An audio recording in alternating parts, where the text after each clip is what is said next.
Steve lives in North Carolina. Then we drove back to North Carolina. Didn't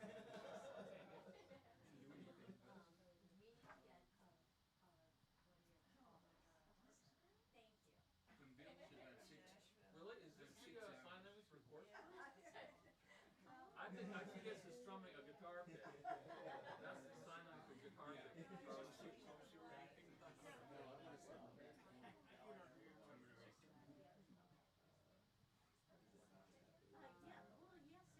It's taken. Yes. Got a chair. Oh, thank you.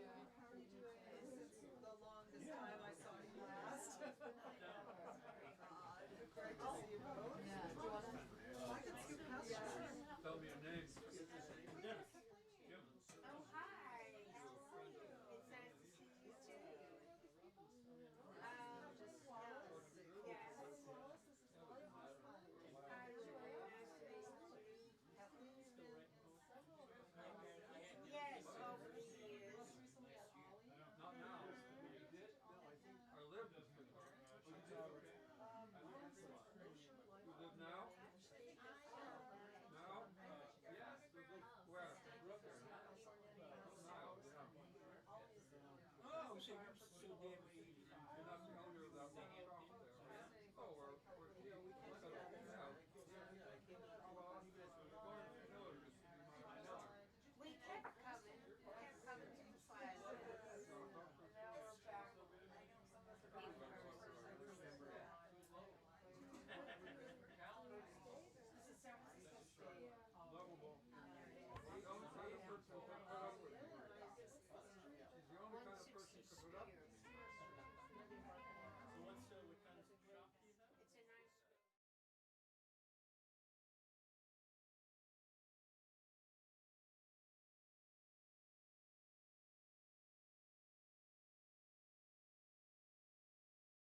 Michael McNevin, yeah.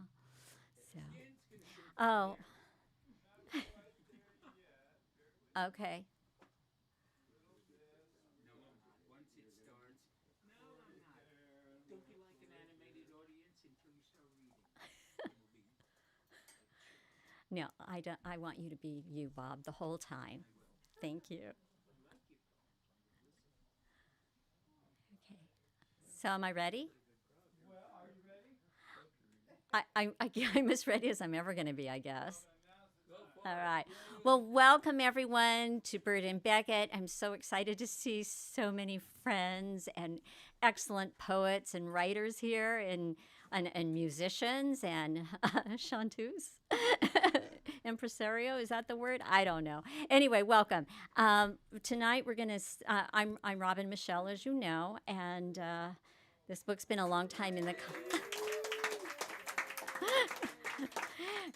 Is that how you do it? You just say that and then people clap?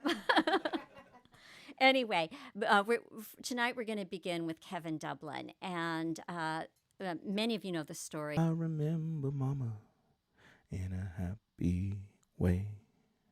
Tom was a younger brother's introduction, asking him to ask a classmate, does she love me with all her heart? Should I worry when we're apart? It's a lover's question.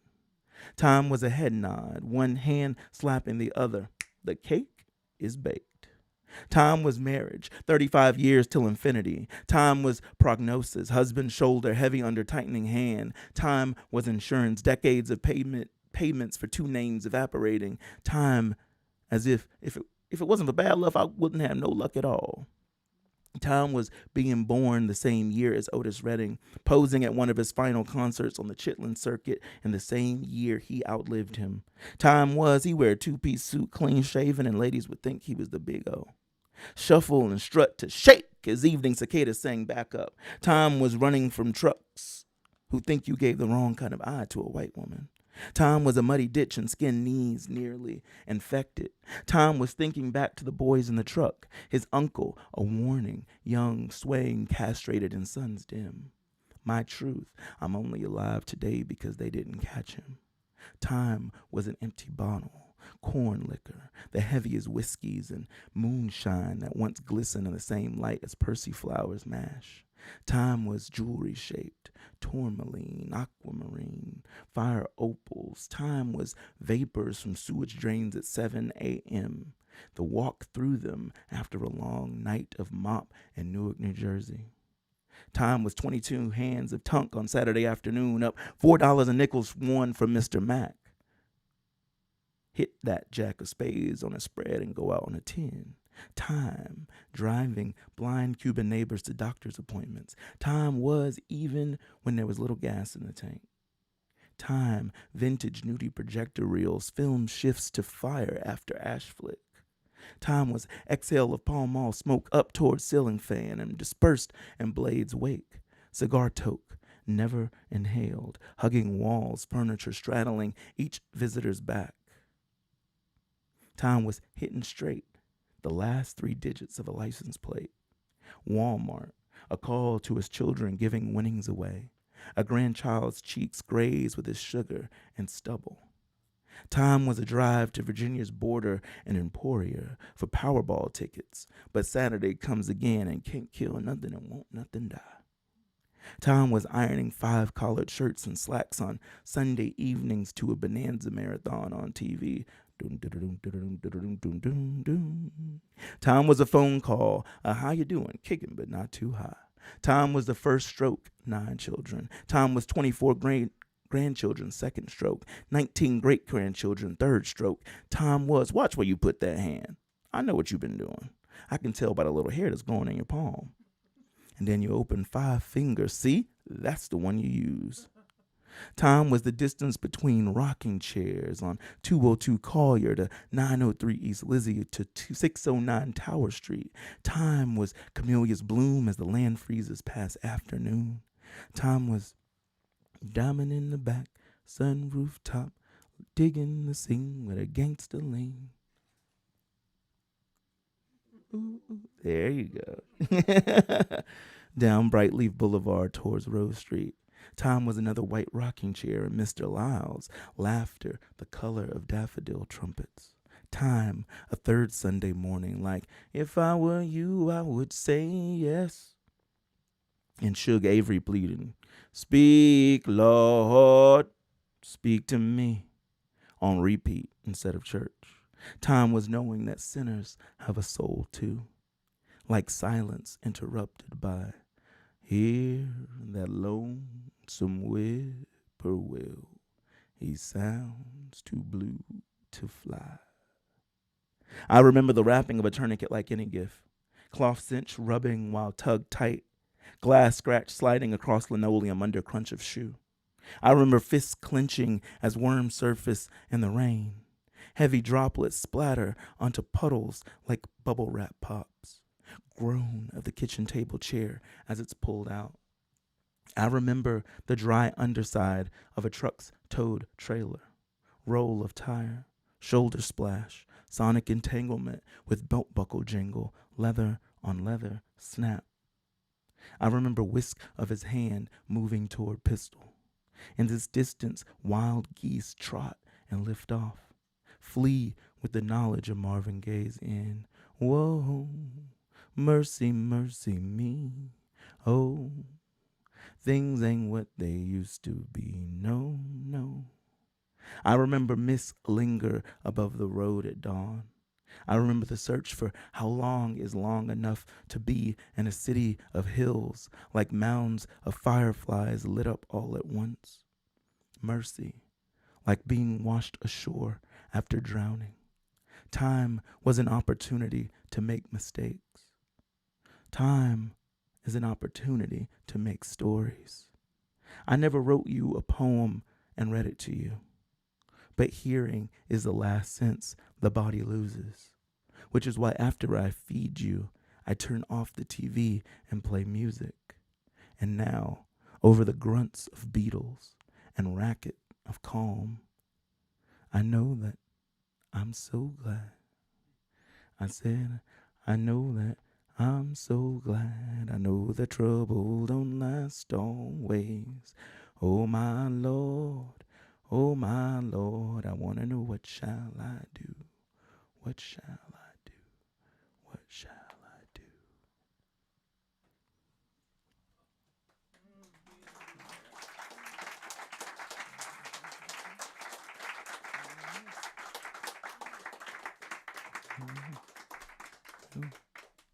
Thank you. And there's like, it's funny thinking about like time. I was trying to write a poem and failing to write a poem, and processing a thing, but I think maybe I'm closer to understanding that thing now. Just this around this idea of like time and with time and thinking about how it's like you have 16th century Italy and you have people being displaced, and how wrong it is to subject anyone like ever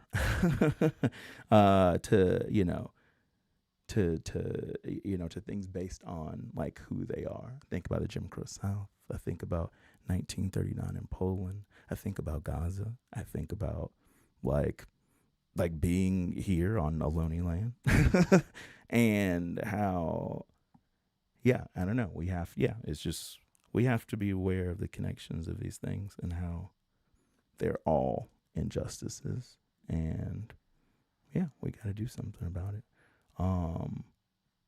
And a part of it is processing. But there's time for something else right now. Because there's a time for every season, and right now it's time to go beneath the strawberry night sky, which, like, look at the cover. Look at the cover. It was funny. I was looking at it and I was thinking, oh, I should like wear blue because I love this cover.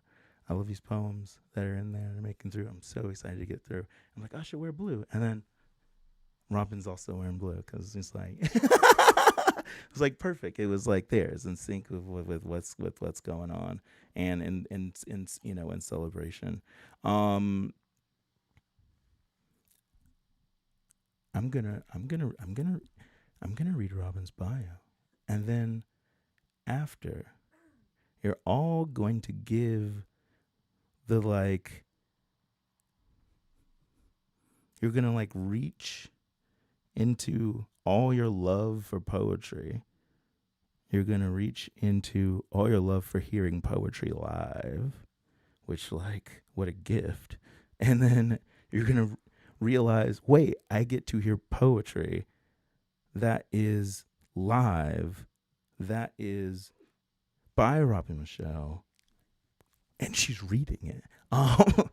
And you're gonna just give the most uproarious applause and cheers that you possibly could give. And if you don't, it's true. Books are gonna fly off shelves. And I see The Power of Birthday Stars and Numbers, and that's a big book. So just so you know. So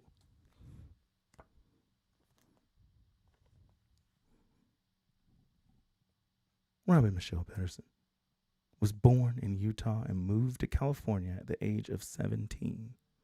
After her first marriage ended, Robin returned to school to earn her BA from St. Mary's College and her MA from Mills College. She has over 25 years' experience working for nonprofits and in educational environments and is widely published in many different genres. Robin lives with her husband, Dan Humphrey, in San Francisco, where they enjoy sharing their love of literature, art, music, and history with their brilliant grandchildren and other young people. Give it up right now. Hey, hey, hey!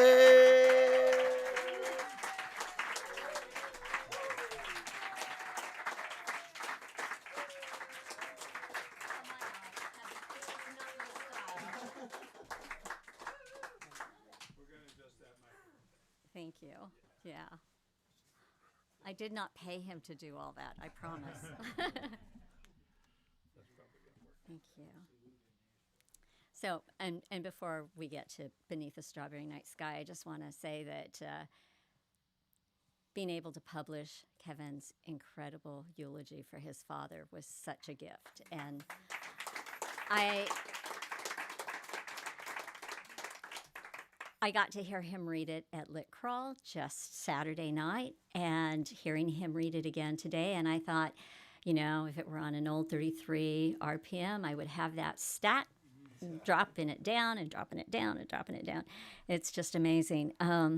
And for the teachers in the audience, he has a teacher's guide in the book and writing prompts. And there's a Spotify playlist that you can download that includes all the music that he did tonight, plus all the Western themes, TV themes, and speeches, and it's marvelous, and things that you didn't hear. So it really, I highly recommend it. Anyway, but I'm a fan. So I wrote the poems in this book for the same reason I write all poetry, to understand. Although we considered ourselves adults, when my first husband and I married, we were children. Well, my first husband and I were children when we met, married, and became parents. Earlier versions of these poems, with the exception of 2, were written during the second half of the marriage, the separation, and the divorce. Compiling these poems into a collection is my way of honoring what we had, grieving its loss, and finding forgiveness. As I said, we were children. Prologue. First night. I wake from the dream weeping. You hold me close. What is it? I couldn't marry you. We talk. No, I talk, you listen. until exhausted, we both fall into a troubled sleep, broken once again when the newspaper skids across our front porch. Second night. Your silence startles me awake. I listen for your ragged breathing. Hearing nothing, I lean into your chest, comforted by its rise and fall. The blackout shade shuts out the moon's soft light. If I slept alone, the curtain would never be drawn. Third night. I dream of my ex-husband. We are still married, still miserable. Waking, I kiss your sleeping cheek. Bereft, consoled, confused.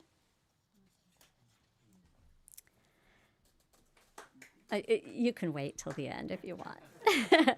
The invasive nature of ivy. Like trying to find a secret key in a children's puzzle book, I looked hard to see patches of scarlet fiberglass between the ivy's dark leaves.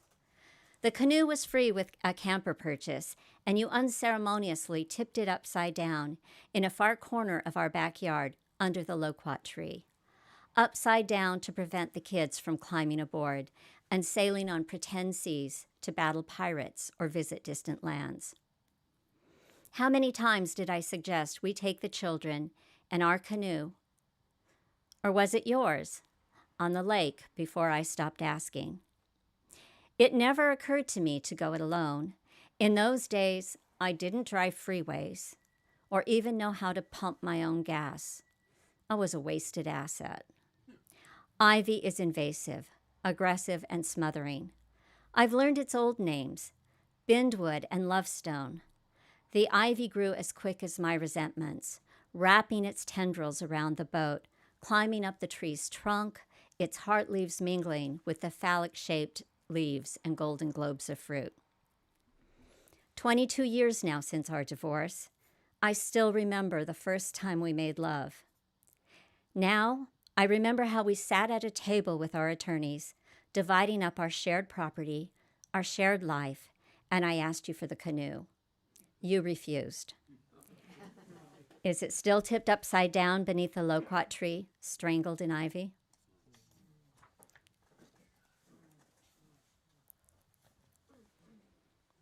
The housewife surveys her surroundings. Living inside these walls, one hall connecting the separate compartments of my life, kitchen, bedroom, bath, I find I am rootless here, and I am not sheltered, but encased, held tight by these walls, this ceiling, this floor. I could be windowless, for I seldom remember the openings in the walls which I could throw open and crawl outside to find wide blue, cool spaces and an unsealed sky above. I have mostly forgotten the earthy smell of dirt and the sun's itching warmth upon bare shoulders to remind me I have blood that flows like a river through my body and a skin that responds to stimuli and a voice to be used out loud. Inside these walls, I forget that I am more than a function within this home. Inside these walls, I forget that I am more.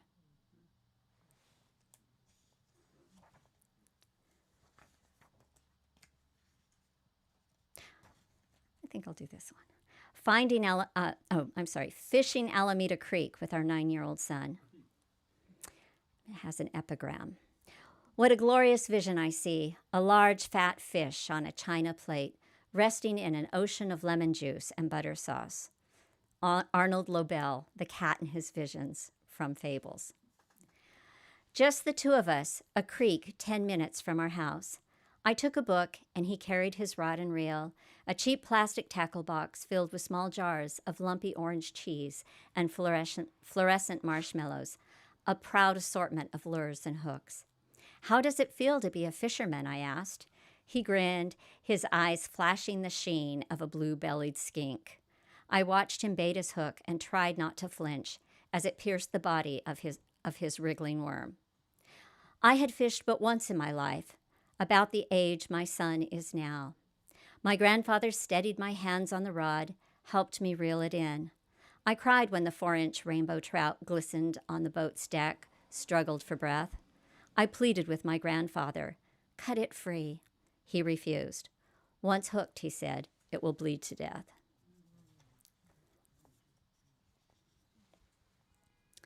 How many miles did I ride in the passenger seat, counting road signs, trees, buildings, overpasses, and exits, anything to drown out the silence of the man behind the steering wheel or his angry complaints? How many times did my own grievance climb into the front seat and lodge itself between us, a third passenger grumbling about the stick shift bruising her tender leg? Long are the miles we traveled through this familiar landscape. With radio blaring, I practiced numbness, played road games, adopt a false detachment, anything to keep my anger in check, anything to keep me from swinging open the car door, jumping out, anything to keep me from finding my own way.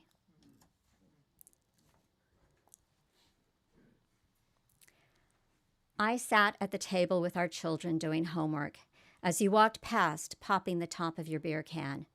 Cringing at the sound, I waited for your anger to surface like empty, useless foam as you made your exodus into the garage. Our son gripped his pencil in unskilled fist, scratching out prime factors and exponents. Our daughter buried her head deep in a book on DNA as we struggled to understand. I expected the blare of stereo to signal your cool retreat as you gathered intense white heat to once again approach, attack. Instead, the plaintive notes of a guitar, too long ignored, slid beneath the closed kitchen door, and your voice floats in, brighter than the tiny sliver of light it cuts through, filling the room with ghosts. I remember fragments of dreams. Someone I loved has died and now returns. In those dreams, I am cautious. I thought you were dead. Oh no, it was all a mistake. I am radiant in their resurrection. Your voice, so long absent, is like this dream. Its honey spreads out and fills the kitchen. This is the way I always imagined it. The warm womb of a bright kitchen, you filling our house with song, me writing poetry, our children holding their pencils in their hands, reading aloud, asking questions, expressing ideas.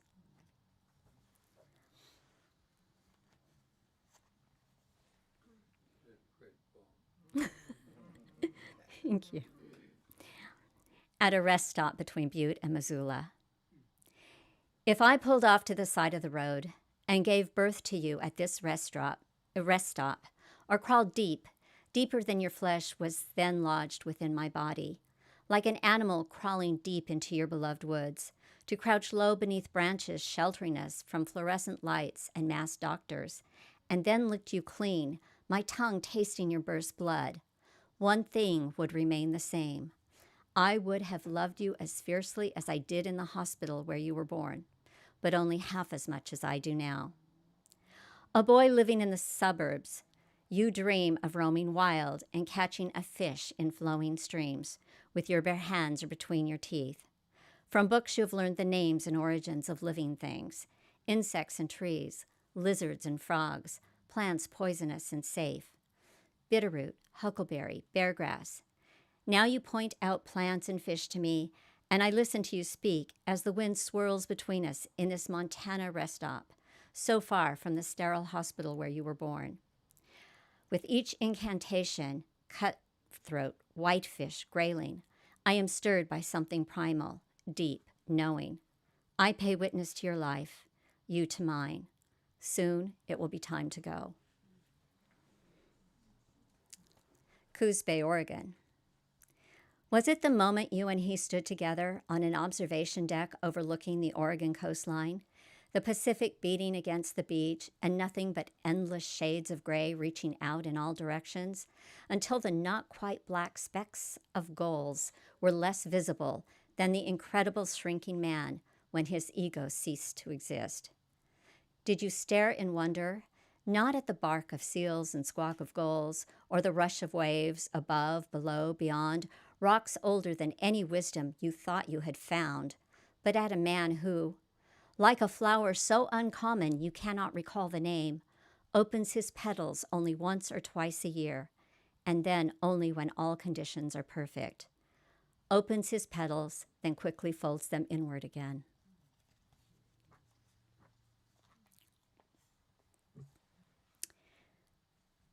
She wanders at 2 a.m. the overpass alone, save for a roaring voice clamoring inside, its discordant song louder than the swell of traffic whizzing by down below. A thin girl dressed in flannel pajamas, empty pockets, and a man's black hoodie, wandering not far from her childhood home, a lost waif on the way to nowhere. She does not see the round white moon glowing in the black sky, or the glorious stars in this galaxy from which she feels an outcast. She does not notice her mother's car slowing down, the beauty pulsing inside her pain, or the celestial pinpricks of light shining from above.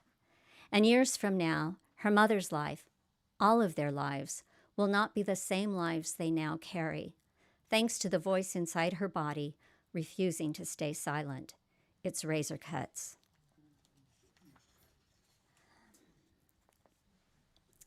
The uncoupling. This is our death then. You and I will soon cease to exist, coupled. Beneath your rough exterior, a good-looking man, I reassure you, and I mean it, I catch brief glimpses of the boy I knew. Ollie, ollie, oxen free, come out, wherever you are.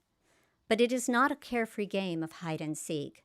We are no longer laughing children or joyous lovers, giving chase and surrendering delight. You do not want to be found. Our discarded playthings litter the unkempt yard. Toys we have both outgrown, refuse to give away. In anger, you stamp out the boy and crush the girl with the deliberate heel of your boot. Tears do not change a thing, give no comfort. My throat fills with the dry, unforgiving dust we find ourselves buried in. Play no funeral march. Music is filled with our past goes. Resurrection might begin when it is you and I uncoupled.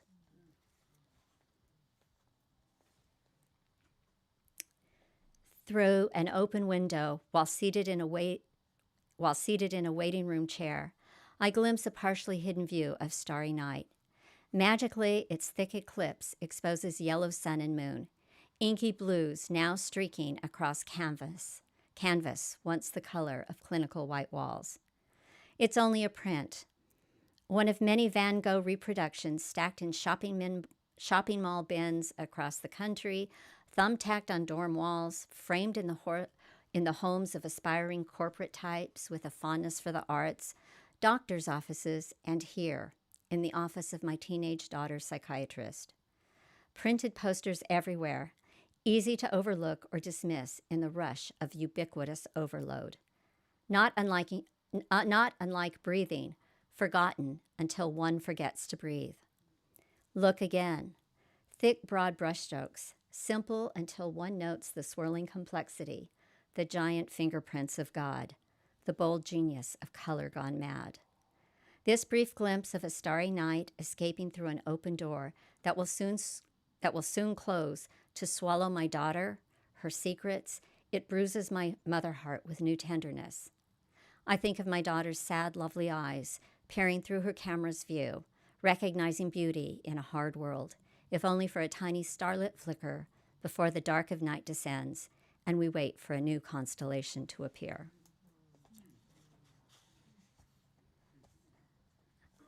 An epilogue. And this also has an epigram. And festivals are as sunlit peaks, testifying above dark valleys to the eternal radiance. Clement A. Miles.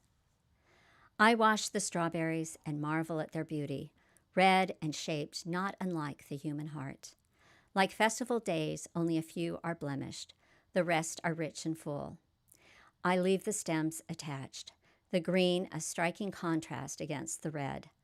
I lovingly arrange them on a bone-white plate and place them on the table before our children. Perhaps you will drop by and we invite you in. Once again, my friend, all of us will eat with pleasure.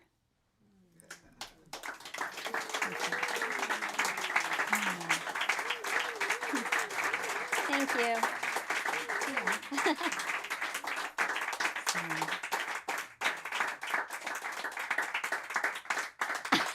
You know, you scared them, Kevin. Stop. It's enough. Yeah. No, so a couple things I'm going to just remark upon because normally it's my style to just read, get off the stage, sit down. But the canoe poem actually was written in a class I took by Kathleen McClung. She didn't hear it in the class, but it was written in her class. So yay, Kathleen, thank you. And Do you have any classes upcoming, Kathleen? Let's talk.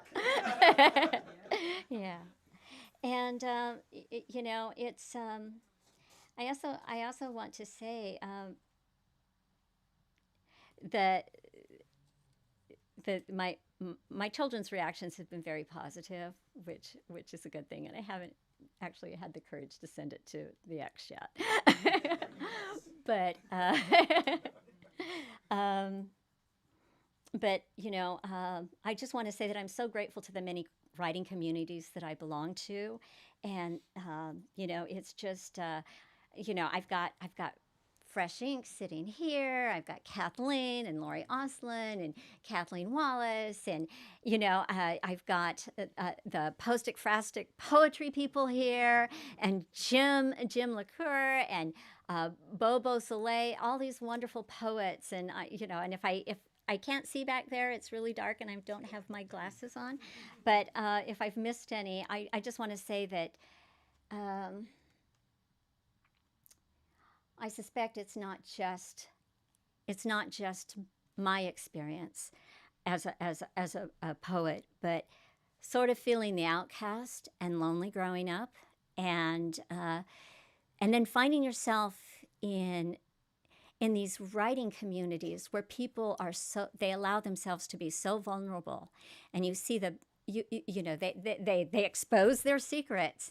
And, you know, they just share their best selves with them. And I just, you know, I'm thrilled beyond belief to have been part of all of your circles. So thank you so much.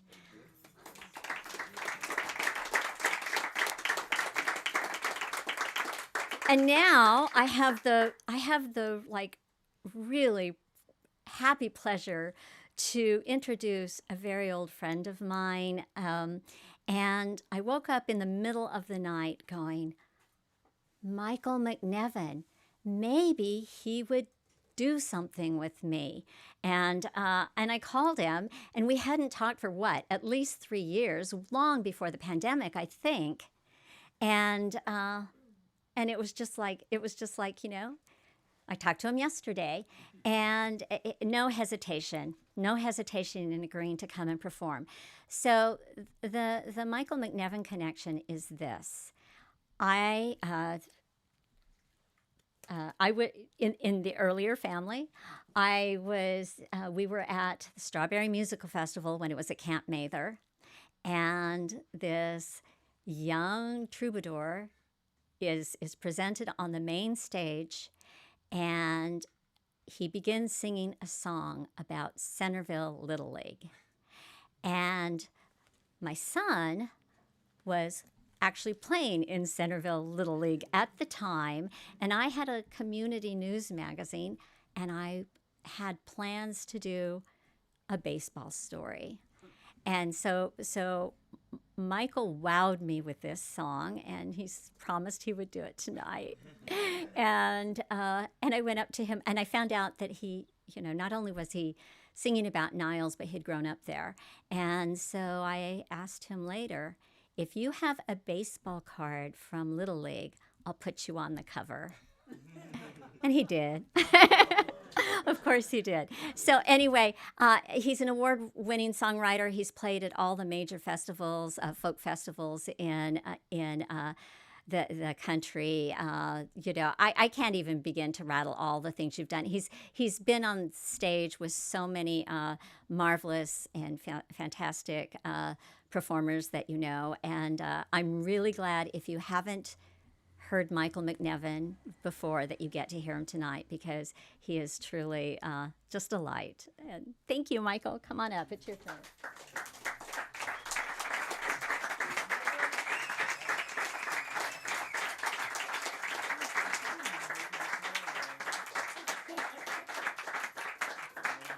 I wrote it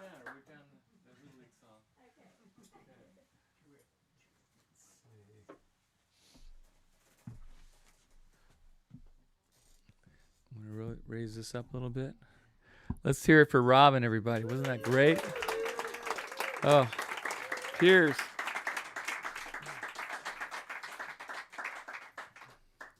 I have no idea how to follow all that. No idea. Thank you, Robin. It was so sweet. What a great introduction, and probably 30 years ago now, right? Yeah, 2003. I mean, sorry, 1993. Let's not drop off a decade, you know.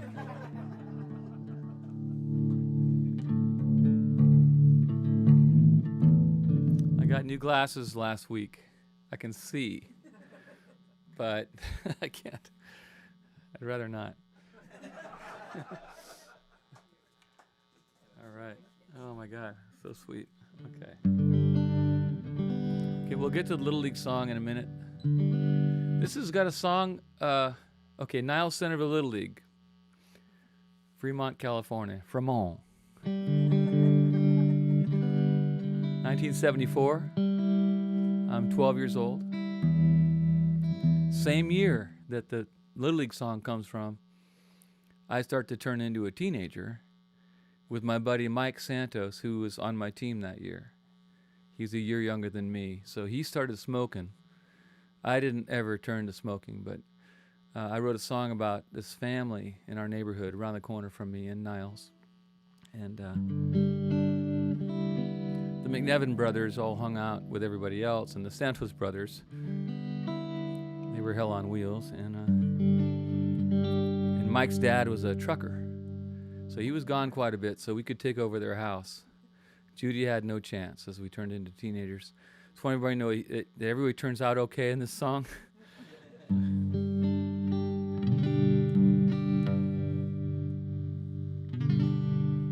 Day in the life of the Santos family. It's called Young Santos.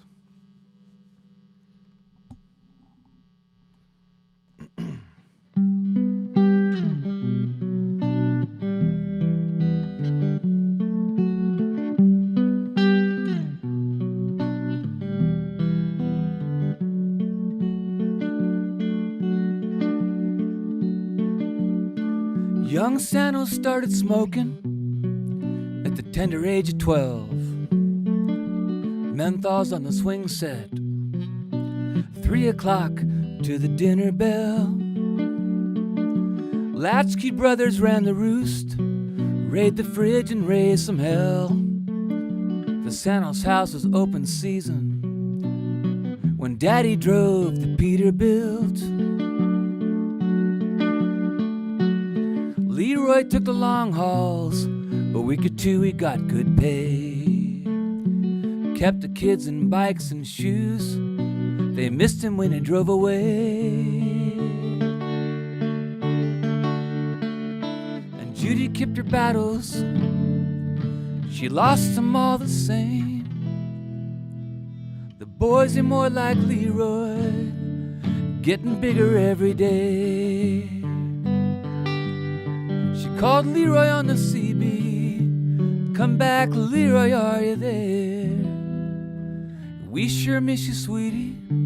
Kids say hi. Kids say hi.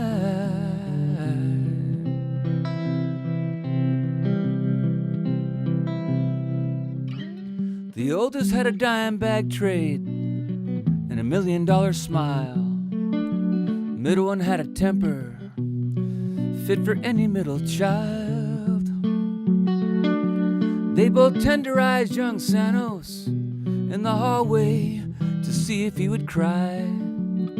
Eventually he didn't, so eventually they didn't try.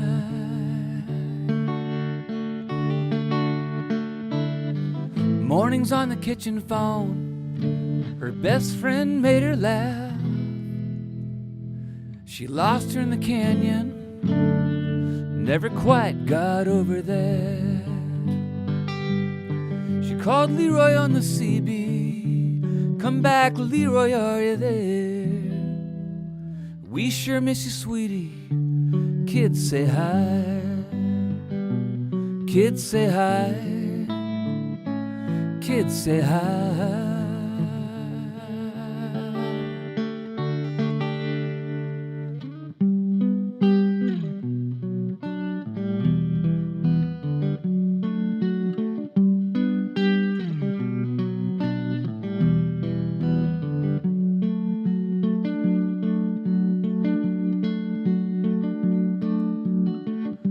Horses were a fad that year. All the parents got one. Motors, weights, and vinyl. Distractions for the Santos sons. And she kept to her bedroom with her Boone's Farm soaps and sweaters. Judy's job got easy when she gave up altogether. It all went by the wayside, the Friday nights and double dates.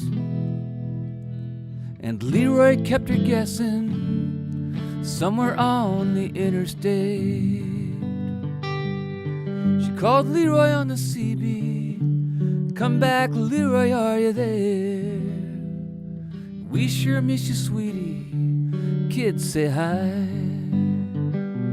Kids say hi. Kids say hi.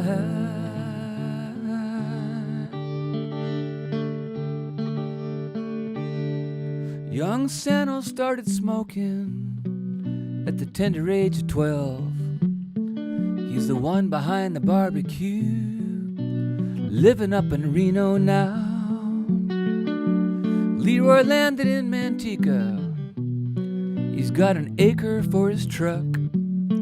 I hear Judy's working down at Casper's. I hear she changed her luck.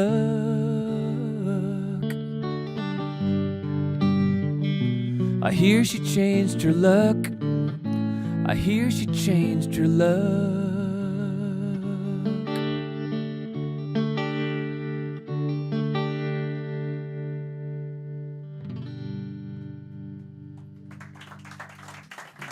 Thank you.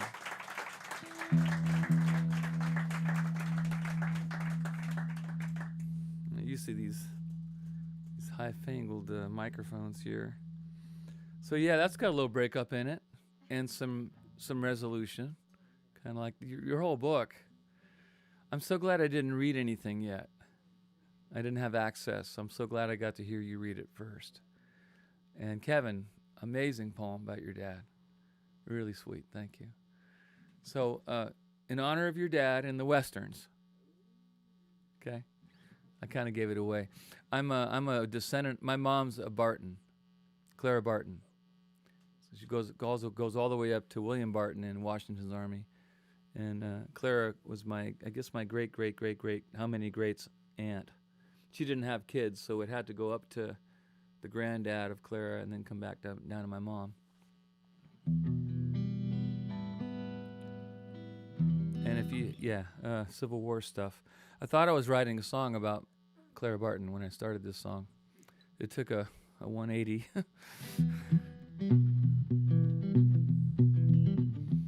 This is to Kevin and his dad.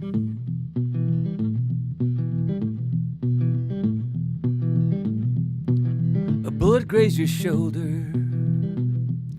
It did a number on your shirt. One is buried in your leg.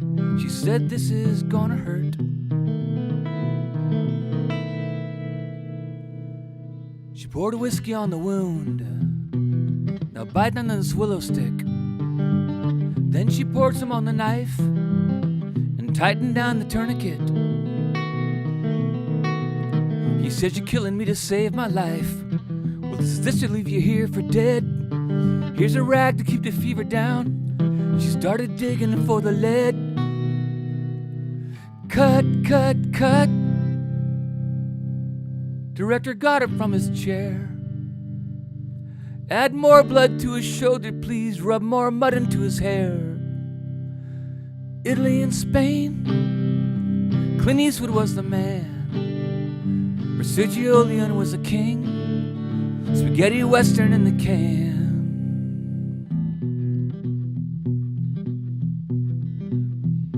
Camera pans a desert town and the faces of the thieves. Young boy hides behind his mother, sees his father on his knees. The leader of the bandits breaks off more tobacco. Your life for your money pouch, your food and burrow. Silhouette of a blue-eyed stranger appears alone out of nowhere. lights a cigarette and he spits. Bandolero fingers start to twitch. He pulls his poncho to the side, shows the iron of a 45. 6 rounds for the 6 of them. Soon we'll all be mortal men. Shoot, shoot, shoot.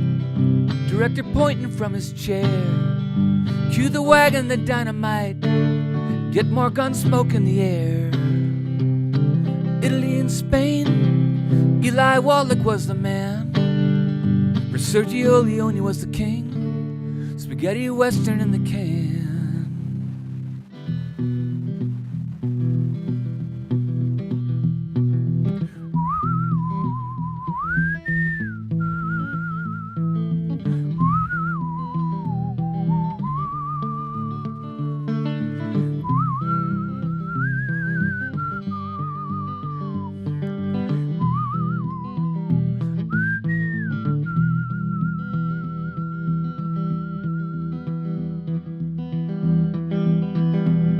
Two are dead before they hit the ground. He builds another through the tavern doors. One falls from the hotel roof. He shoots another off a running horse. The last one cannon jams his pistol. Blondie throws it at his feet. Sweat pours from his guilty temples. Tumbleweed rolls across the street.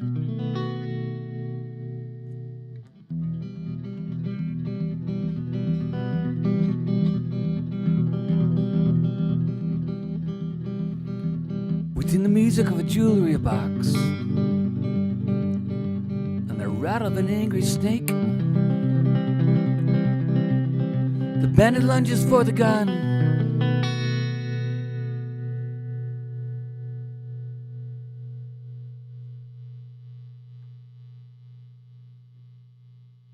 Lee Van Cleef on set. Lee. Eli Wallach. Where are you? Clint? Lunch, lunch, lunch.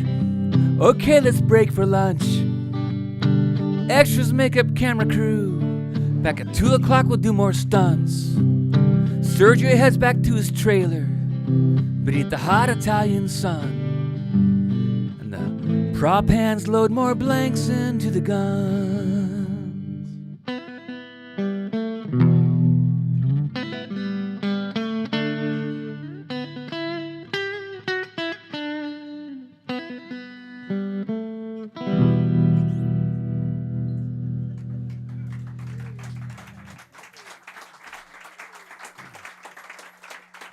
Thank you. Great Escapes. I never know. I'm not used to playing for literary crowds, and I don't usually play that song this early, but I'm going to do like 4 or 5 songs. So when I wrote that, I was really going to write about the Civil War, and I'm really proud of my great aunt Barton being part of the solution to that horrible thing. And now when I sing it, if you don't watch, you got to go watch The Good, the Bad, and the Ugly, because there's a really deep message through that whole thing about the Civil War and the division and the killing. And of course, every Clint Eastwood movie, the Westerns, and even when he was doing, Dirty Harry here in San Francisco, he was killing people all the time. We have been so desensitized to guns that most of the audiences that hear this song, they start to get it. And then as soon as they know that I'm singing about a movie and not, usually when I go cut, cut, cut, they think that the nurse is cutting into the dude and they're going, dude, why are you singing about this? And I can see the faces. They're like horrific, kind of looks on their faces. And then I go, director got it from his chair, and they go, oh, and then half the people get it, half don't get it yet. And then as I go through, they're all getting it. Oh, it's a movie. Oh, he's breaking the fourth wall over and over again. Oh, now everybody's getting killed. At the end, everybody's dying. And it's still funny. And it's still entertaining.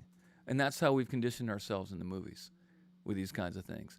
Not to get all, but that's the kind of group you are, so I just got all that way. Because normally I don't say anything about that. I just go, it's a fun song. I hope you enjoy it.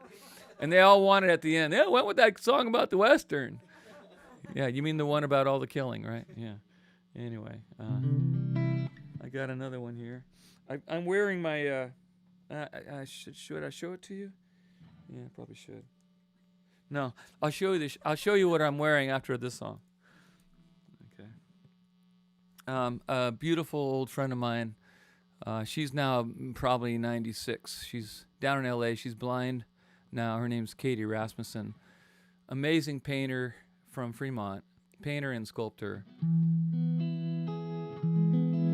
And I was playing dominoes with her in the Nile Cafe in the early 2000s when I moved back to town. And just so you know, she once flipped me off with both barrels one time. She's really got a lot of spunk. She didn't like the joke that I told. It was about a cat that ran out of gas. It's funny. Anyway, I was over at her house for an afternoon art party that she wanted to bring everybody else over from the neighborhood and the cafe.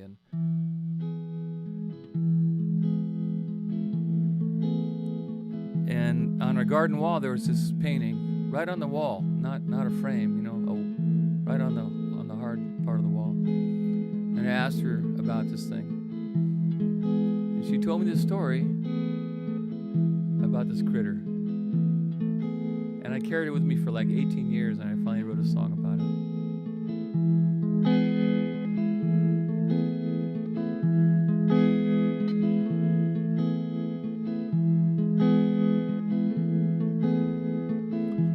They call me Grusha. I was a Russian circus bear on my way back to Siberia. Yes, I am. I'm gonna pedal there. They taught me how to dance and ride, 3 shows every night. They turned their backs and off I rode on my trusty circus bike. I sat up straight, went round and round, traded treats for their commands. I held on tight to the handlebars, used my feet like they were hands. I raced the pigs and the chimpanzees, but I know I'm not a man. Now for 30 miles I've pedaled straight, and they don't know where I am. They call me Grusha. I was a Russian circus bear. I'm on my way back to Siberia. Yes, I am. I'm gonna pedal there.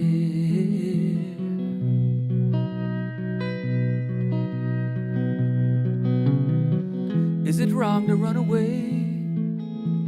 Is this how a bear behaves? Ride through lanes of quiet neighborhoods in a silly gown and a silly hood. They make the clothes, they dress me up. I can't help how I look. Now if they don't recognize me, good. I'm gonna pedal right into the woods. They call me Grusha. I was a Russian circus bear. I'm on my way back to Siberia. Yes, I am. I'm gonna pedal there.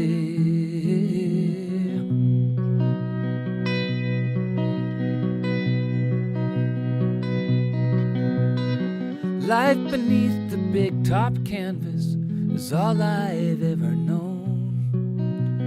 Trailers, cages, town to town. Sometimes you pass my forest home, and I'm not sure what I'll do now. It's a game of hide and seek. Maybe they'll just quit and go home too, and I'll spend the winter off my feet.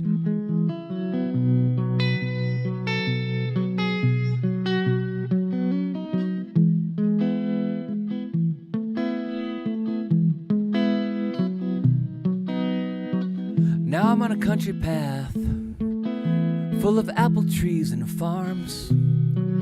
2 horses see me kick their heels. How I could use a barn, But I can't stop to rest or drink. I gotta pedal till I'm gone. I do not know how close I am, but I smell the trees, it won't be long. They call me Grusha, I was a Russian circus bear. I'm on my way back to Siberia. Yes, I am. I'm gonna pedal there.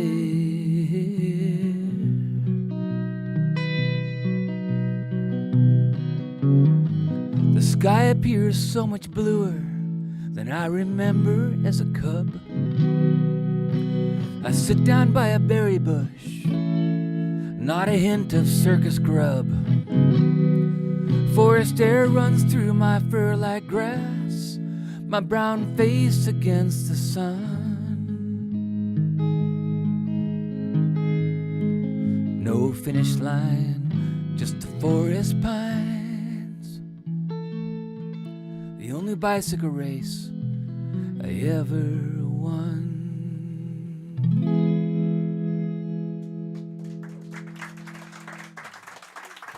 Thank you. So 2 more? 1 more?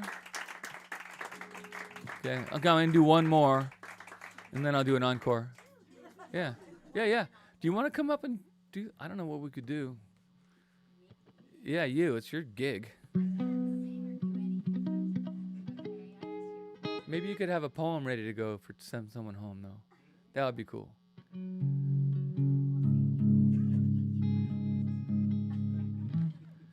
Let's see. I got to do the Little League song, so I did say I would do that. So let's end with, okay, I've got a song with a canoe in it. This song is an absolute, writers will appreciate this, I think, because I just threw the kitchen sink into this thing. I collected snippets for a while. I had an old song that, it became the Bagger song, but the opening line to that song for a couple of years was "Get Me Out of Here." And it's usually the song I would play last, but I brought it up the same week I wrote that song. I wrote this next one, and they happen to both be about escape, you know, and so you know that old joke, you know, the guy that has faith that there's a flood coming, and somebody comes by with a canoe and says, "Hey, Fred, what are you doing on your porch?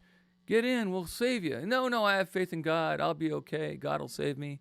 And then he's up on the roof, and God, you know, another canoe comes by. Fred, what are you doing on your roof? Get in. We'll get you to safety. No, I'm cool. I'm safe. Save someone else. God and I, we got this. And he's on the chimney. Y'all know this one, right? Raise your hand if you don't. Otherwise, I'll just quit. A lot of people. Okay, not enough hands went up, so I'll finish. So then he's on the chimney, and a helicopter comes, drops him up. "Hey, you down there, we're going to drop a rope down to you to save your life. Go climb on the rope, and we'll get you to safety." He goes, No, save someone else. I'm okay. God will save me. I have faith. And he drowns, and he dies, and he's up in heaven. He's really pissed off. "God, I had faith in you. I had faith you were going to save me. All the faith I've put in you all my life. You let me down." He goes, "No, I didn't. I sent you 2 canoes and a helicopter. What do you want?" All right, yeah, I know. That was like a golf clap right there. It's okay. More than half the people heard it. Anyway, that's in here. And a haiku I wrote one time, a long time. I don't write a lot of haikus, and I don't really follow the haiku thing, which is supposed to be nature-based, kind of. "This tail I'm chasing spins round as fast as I do. Perhaps it will tire." Ooh. So I worked that in here. Anyway, I'd like to dedicate this to anybody with a birthday, close by, birthday, nearby. Anybody who's had a birthday in the last year or going to have one in the next year. Okay. And anybody been in jail? Jail? All right. This goes out to the people who are brave enough to raise their hands and admit that they've been in jail. And especially goes out to people who have had birthdays in jail. Here we go. Can you bring me a cake with a hacksaw in it? Come back in a month, and I'll be sneaking through the bars. Hide me in the trunk, drive me anywhere, baby. And I promise I won't steal your car. Redemption, right? Get me out of here. Get me out of here. That's the sing-along part. This is folk music now. If I do a poem, you're going to go like this, right? This tail I'm chasing spins around as fast as I do. Perhaps it will tire. Cold water slow to boil. Watching grass grow takes a while. And that grandfather clock ain't no liar. Time's on your side till your lover says goodbye. Bad habits down to the wire. And when the firehouse is burning, who brings the hose? When the ladder to my hope is on fire. Get me out of here. Get me out of here. One more time. Get me out of here. Get me out of here. All right, that's great. Sing louder next time because my guitar's out of tune. We need you to bury it out.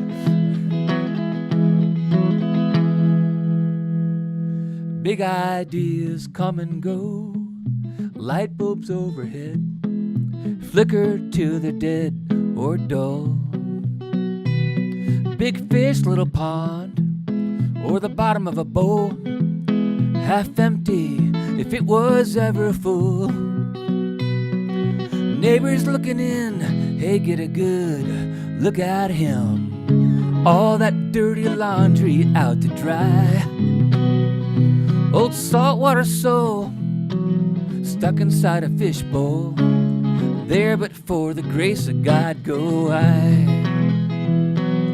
Get me out of here. Get me out of here. Another hurricane comes. Run for the cellar till the flood water hits the porch. And then it's up to the roof. But the copters and canoes leave you standing on the chimney like before. I've been throwing Hail Marys at every heart I see. It's getting late for a miracle. Poor SOB is soaking wet. One more rope is all you get. Whatever's left, and is it worth another pull? Get me out of here. Hold hands, sway back and forth. Get me out of here. Do the wave. Get me out of here. Kiss your neighbor. Get me out of here. Kiss a stranger. Orgy? It's a book orgy.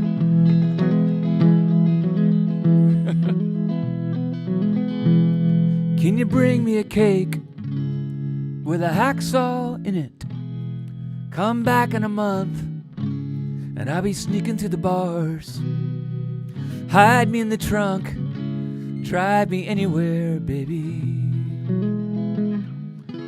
And I'll probably steal your car.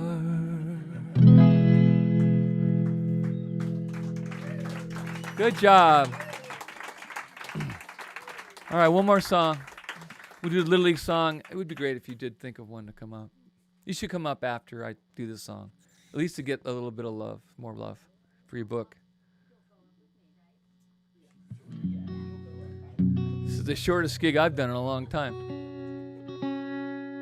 Michel, thank you for including... Robin, I just called you Michel. Robin, thank you for including me in your big night.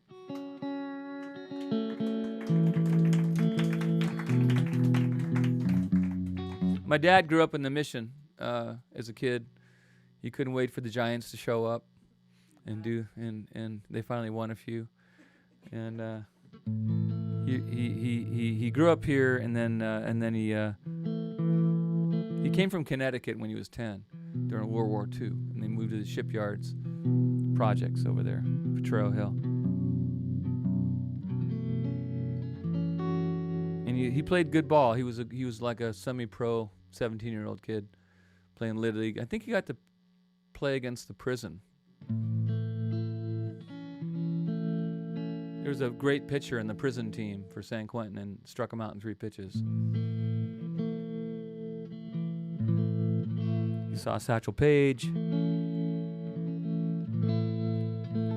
DiMaggio.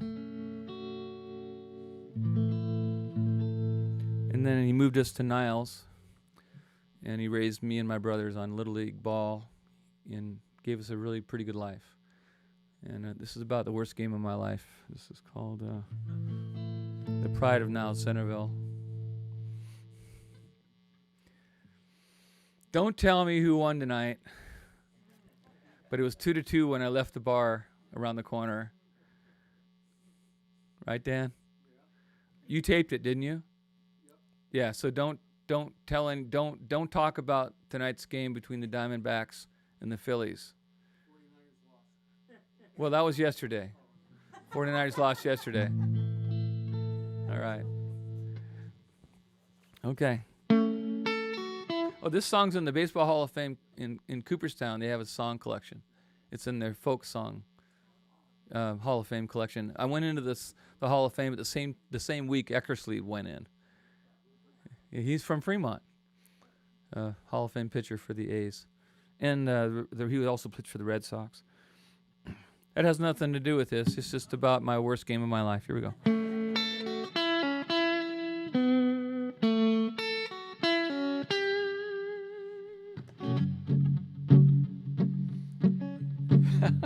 I wish I brought a magazine. I have the magazines. I saved a bunch of them with me on the cover. I saved them all. They're in my storage bin waiting for rats to eat them. The magazine she was talking about. Okay, yeah, okay. I thought, okay. You guys follow things better. There you go. You're the pride of Niles Centerville, a second baseman worth his weight in copper.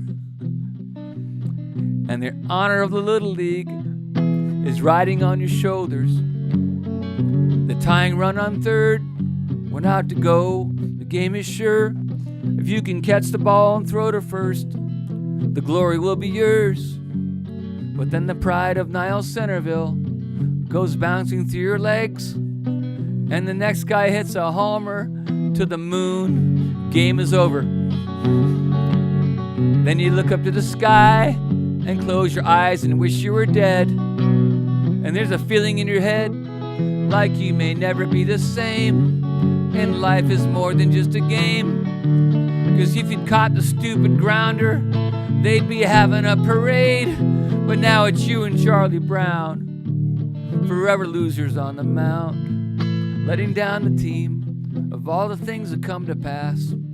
You'll remember this one oh so clearly as the worst day that you ever had.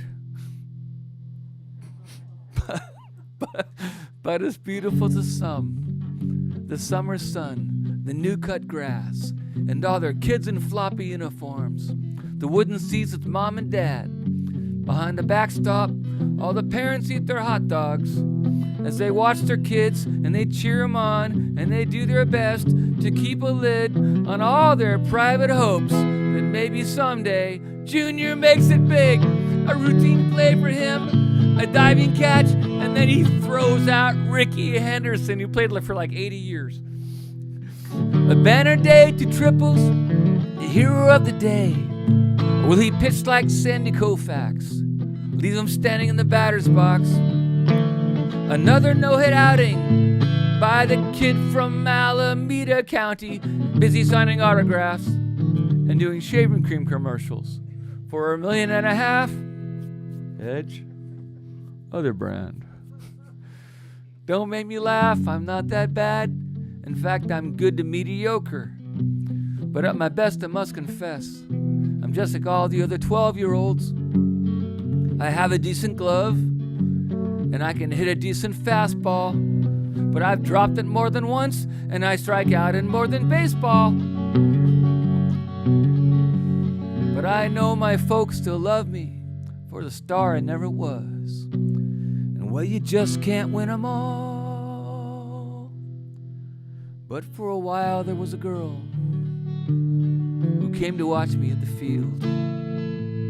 I'd make a funny face. That's my funny face. And then she'd laugh and blow a kiss. Blow a kiss. Not the guys. Okay, sure, guys too. And then I'd step up to the plate and knock the ball into the alley. Then I'd fly around the bases in my prime. And for a while, I was the pride of Niles Centerville. All right. Go team. I got to meet Vida Blue in the Nashville airport, one of my highlights ever. Meeting Vida Blue. Okay, come on up, Robin. Let's hear it for Robin one more time. Get her up here.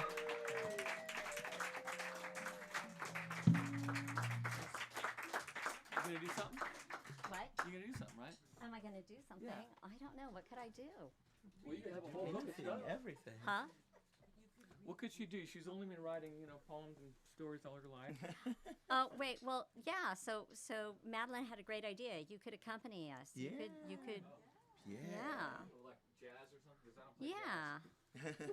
No, it ain't the I could fake my cowboy jazz. But, chords. this is kind of like. The cowboy chords? Yeah. All right. Okay. Whatever you think. I'll try to match it. What is it going to be? What's the theme? Some days you hear a bit of music that feels like rain. Mm. Because, we're just going to go with the music thing, Mellow right? or How do I do upbeat this? or- Oh, wait.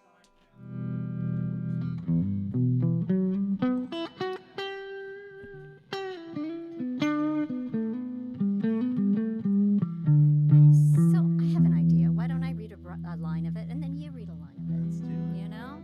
Is this going to. Okay.